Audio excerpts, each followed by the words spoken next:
Human trafficking, a problem across the nation that is becoming bigger every day, even in our own state. In 2016, there were 232 calls that went to the National Human Trafficking Hotline out of the state of West Virginia.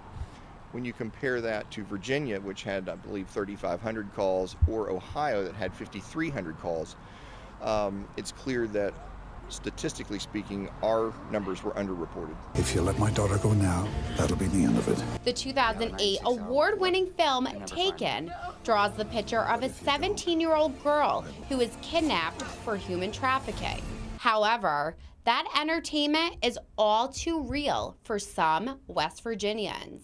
And now West Virginia Attorney General Patrick Morrisey is taking further action by training law enforcement throughout the state. West Virginia is a poor state.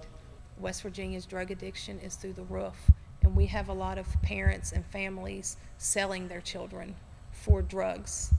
So in the southern part of West Virginia, it's a really important thing for law enforcement officers to be able to recognize it. Now, for many of you, you may be wondering, how do you spot human trafficking? Well, there are many different ways, some that you might not be aware of. It could be a sexual assault that comes in that we look a little further to realize that, you know, it's not just the neighbor molesting the kids, the parents are selling their kids.